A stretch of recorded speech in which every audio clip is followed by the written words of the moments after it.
فرداد فرحزاد، مجری توانمند و با استعداد شبکه ایران اینترنشنال.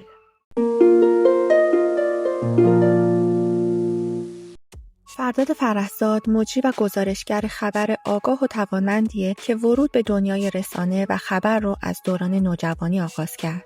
اون به خاطر داشتن مهارت در برقراری ارتباط با مهمانان برنامه و مخاطبانش و با داشتن ظاهری حرفه‌ای تونست در مهمترین شبکه‌های خبری فارسی زبان بدرخشه و به عنوان شخصی قابل اعتماد و معتبر در ذهن تماشاگرها جا بیفته. من در این ویدیو به بررسی بیوگرافی ایشون میپردازم و مسیری که تا امروز پیمودند و همینطور بخشی از شایعاتی که در مورد ایشون منتشر شد رو هم بهتون میگم. پس تا انتها همراه هم باشید. فرداد فرحزاد در 12 فروردین 1365 در بندر انزلی به دنیا آمد. تا مقطع راهنمایی در انزلی زندگی می‌کردند و بعد به رشت رفتند.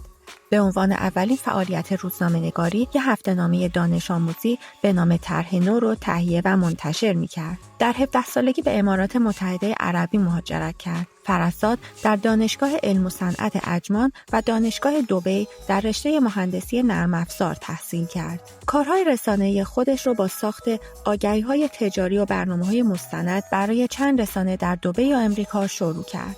کمی بعد با چند نفر از همکارانش یک شبکه آموزشی که برنامه‌های علمی و خبر پخش می‌کردند به نام تلویزیون وین رو تأسیس کرد که در همون برنامه هم به عنوان مجری اخبار حضور داشت. در 18 سالگی مستندی به نام ابودلقکان کمانچه‌کش در مورد نقد رسانه‌های فارسی زبان ساخت.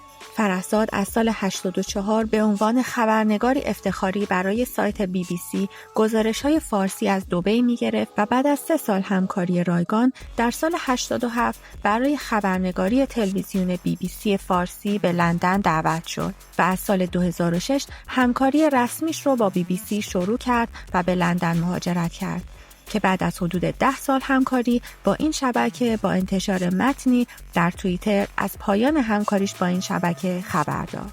حالا لایک کنید تا به بعضی از شایعاتی که در مورد قطع همکاری آقای فرحزاد با شبکه BBC منتشر شد بپردازم.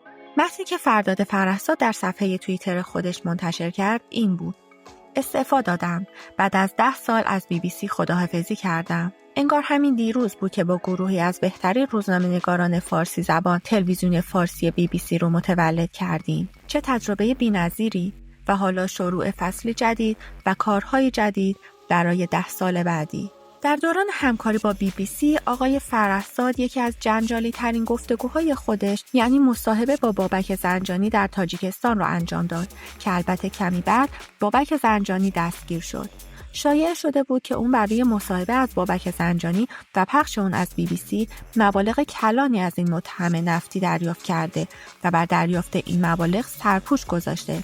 ولی بعد از دستگیری زنجانی در ایران و احتمال افشا شدن دریافت رشوه از سوی فرحزاد توسط رسانه‌های ایرانی، BBC فارسی برای جلوگیری از این رسوایی خودش پیش قدم شد و آقای فرحزاد رو کنار گذاشت.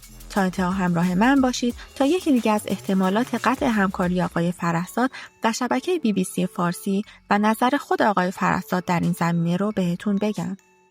یکی از احتمالات قطع همکاری آقای فرحزاد با BBC روابط دوستانش با آقای صادق صبا مدیر BBC فارسی بود که به واسطه ی همشهری بودند بسیار به هم نزدیک بودند. این مسئله باعث شد که در شبکه BBC فارسی اختلافات زیادی بر سر اینکه چرا به چنین فرد بی تجربه‌ای چنین بالا پرداده شده به وجود اومد و حتی این مسئله تا مدیران رده بالای BBC جهانی هم پیش رفت.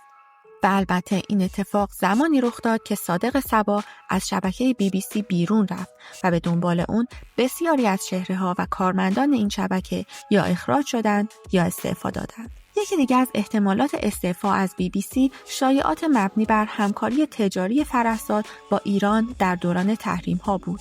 فرحزاد در مصاحبه‌ای که بعد از استعفا با کانال پشت پرده به مدیریت امین فردین داشت، در خصوص استعفای خودش گفت که قرار ادامه کارش رو در فضای خبری و در پروژه جدیدی دنبال کنه. اون البته نام جایی که قرار بود در اون کار کنه رو نگفت و در خصوص اختلاف داشتن با مدیران شبکه BBC این مسئله رو رد کرد. چند ماه پس از قطع همکاری با BBC به شبکه ایران اینترنشنال پیوست و برنامه جدیدی به نام تیتر اول با فرداد فرداد فرهزاد رو ساخت و اجرا کرد که بعد از 1.5 سال این برنامه رو رها کرد و به دفتر واشنگتن ایران اینترنشنال منتقل شد و اونجا برنامه 24 با فرداد فرهزاد رو ساخت که هر شب ساعت 24 از این شبکه پخش میشه.